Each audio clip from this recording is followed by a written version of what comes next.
Hi there, it's Annie Lou. This is my typical everyday look. Shirt, apron, and scarf around my neck. As long as my neck is warm, I'm fine. So, what do I have new for you today? I am going to refinish the box that I got to hold my essential oils in. Here is the essential oil bottle holder that Elizabeth and Michelle got for me for Christmas. Before I do anything, you should always gently sand raw wood. Yeah, it feels a little, it's not smooth. It could be a lot smoother. What I cannot do is I cannot remove these because I think they're just tapped in. If this was screwed in, I would unscrew it, remove it, and do the finishing. But it's not going to be a problem. I am not going to paint this, I am going to stain it. But first, I want to put a finish on it. I am going to use the Golden Matte Medium. Now, you can use any kind of a medium that you like. I cannot put the stain directly on raw wood because what would happen is the wood would soak it in and I would have a dark spot when I want it to be evenly distributed. That was a tough word. And, you know, to look nice. Let's start. Believe it or not, I'm at my dining room table, but I put newspaper down. You need a wet, not a wet, a damp cloth to smooth off the dust. I believe I am not going to do the inside. I am just going to do the front and I will go around all of the sides. I really want to get my oils in here. I asked Ricci for some fine sandpaper. And what I want to do is I want to wrap it around something that doesn't quite meet what I want. I knew I had some blocks of wood in the basement, and this will wrap around better. Now, we had a lot of water in our basement. I live in Rhode Island, and I think everyone, the whole state, has been flooded. So yesterday was Wednesday, and my husband, Ricci, and I spent the whole day. When I say, I have to go tend to my nan bread, I'm making naan bread, or is it naan bread? I don't know, but I need to go to tend to that because it's rising. But I'll be back. This is why I had to stop filming. My timer went off. I think it's called naan bread. So I made the dough. It rose for like an hour and a half. And then I took it out and I cut the dough into 6 equal pieces, rolled them out and made the tops smooth. And now I have to wait 15 minutes for it to rise. So there you go. Back to sanding. So I went downstairs and I knew I had some pieces of wood. I think I told you that our basement sort of flooded a bit, and I was looking around picking stuff off the floor, and I came across a box of these wood squares and rectangles that someone had given to me a long time ago. I mean, we're talking a long time ago. So, have we been in this house for 20 years, Ricci? Yeah, almost. I've had these for 19 years because I remember the gentleman that was doing work in the house. He says, oh, I have all these blocks. And he cut them up and he gave them to me. It's 19 years. And I said, I should give these to Tony because he has a wood-burning stove, a small one, and it gives off so much heat. And he uses kindling. I was there Christmas Eve and I saw what he was doing. So when I saw the wood, I said, I should give these to Tony. But now that I'm going to sand something. This is a sanding block. I came this close to giving away something that I can obviously use, but really, that's what always happens. I'm not going to keep the whole box. I'm just going to keep one. And, but isn't that what always happens is that, oh, I'm not going to use this. And you give it away. And then like a day later you go, oh, I could have used that today. In my case, oh, I could have used that 19 years later. Annie, really? All right, that's my little story. So what you're going to do is you're going to sand this and you're going to go with the grain. So the grain has the lines. That's what you want to do.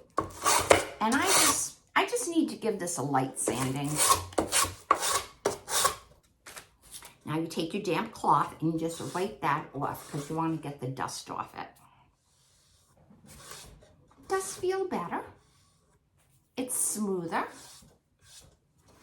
I'm going to do the sides because I'm going to go around the whole perimeter. So let me do that sanding and then I'll be back. Okay, I have everything sanded and I changed the papers. I used sale papers. We don't get a newspaper. I don't know of anybody that gets a newspaper. I do have a subscription to the Providence Journal online because it was so inexpensive. And I like to look at certain things. It's like reading the paper in the morning. There was a lot of dust. I cleaned off my tripod, my phone, and the table over here. So everything is nice and clean. Another thing you can use instead of newspaper, if you don't have any, is just some old wrapping paper that you may have bought, like, 2 rolls for $1. And you need something to protect your surface. So there you go. This will protect me. I know I look hideous. It's okay. All right. Now when it's time to use the matte medium, you do not shake it. You roll it so it doesn't get bubbles and it's still mixing in there. That is something I was taught by decorative painting teachers. I used to be a decorative painter. My naan bread, I better go look at it. So I checked the naan bread and it's ready to get fried. And I put on my cast iron frying pan, put the heat on medium, and you heat it up for 20 minutes. That is what I read on the World Wide Web. And when I do use that cast iron frying pan, those are the instructions I follow. All right, I think this is good. Open it. It's sealed, which is good. And I brought up, this is all acrylic paint it's dried. Once acrylic paint dries, it will not move or bleed or anything. So I am going to load up my sponge brush and start. I'm going to start in the front. Now, I have to pour some of this in here. I will clean that jar off when I'm done. So here we go. And you just give it a light coat. Try to go all the way across in one sweep. So you can see where it's shiny, and that is where you know you have the finish. Just a light coat. Now, when I was sanding this, I noticed that there are no nails. The whole thing is, I guess you call it tongue and groove. You can see it better on the top. There are no nails. Maybe these are glued, but I'll show you what I'm talking about when I get to it. I'm going to do the side.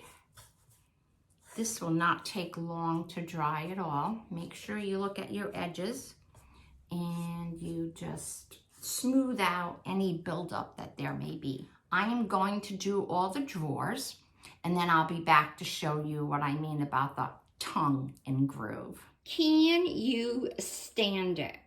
This came out perfect. Well, what happened is these are a little thicker. And then Ricci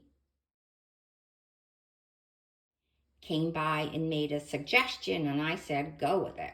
So he got the rolling pin and rolled things out a little thinner. And that looks like something that you would get at the store. I spread the tops with melted butter and gave it a little shake of garlic powder. I am back after a few days, and guess who I went to see today? Yeah, I went to see Dennis. He's doing well. He looks good. Here's a picture of us. So, all is good on that front. Back to my drawers. So, I was telling you about tongue and groove. There are no nails in this at all. So, it's like it goes like that. It's amazing.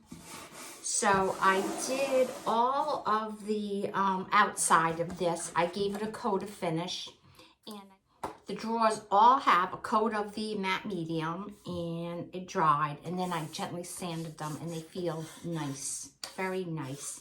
And remember that you need to wipe the dust off. So now it is time to experiment with the stain. I know that someplace in my basement I have stain, but can I find it? No. I asked Ricci if he had any stain, and he went and he got me some. So I think I'm going to be all set. I have a glove on because this stain is oil-based. So I'm going to put some on my rag. Oh yeah. Oh yeah. It just glides on. Thank you, Ricci. You're welcome, Amy Lou. It's going to take probably a couple of coats to get it a little darker. That stain is probably older than most of the people watching this. Did you hear that? It's older than most of the audience. Minwax wood finisher. All right, and it seals. I'm not going to have to do anything over it. I actually rubbed some on the inside where it doesn't have that polyurethane finish, and it's good. Going to do the front. Now, if you can see, on some spots, it absorbed more than over here, and I'm thinking maybe I didn't have my my sealer on those spots, but I thought I checked to make sure that the sealer was all on, but you never know. And you know what? I like the way it looks. It's fine. I'm probably going to go and give everything a second coat. So let me do what I need to do, and I'll be back. You should take the hardware off. You can't. What? Because it's I knew that. It's not a screw, and it's fine. Oh, I know. That's like...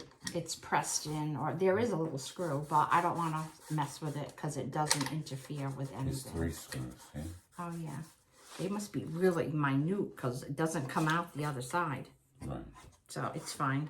I'm not going to play with that. The stain always goes on before sealers. Well, I wanted to give it a finish. Yeah, you a do that smooth after finish. Yeah, it's fine. I don't mind. yeah, if it's I still do. absorbing it. I was wondering why it wasn't like taken like really good. Yeah, but that's because, see, those are the spots that maybe I didn't have the sealer on. Yeah. But it's okay. Mm. It is all good. Mm-hmm. Oh, I gotta stop. Can you hit that red button? See the red button? No, you have to hold on to the base or it'll tip over. Well, just, yeah, now hit that red button. Oh my word, it is done. I think I will go put it where it belongs and show you the final result. My oil chest is done, and this is where I am going to keep it. This is a hutch in my living room, It fits perfect. This is where I knew I was going to put it. Let's take a peek inside. I have the oil bottles in here alphabetically. And the doubles that I have, for now I put them in the bottom drawer alphabetically.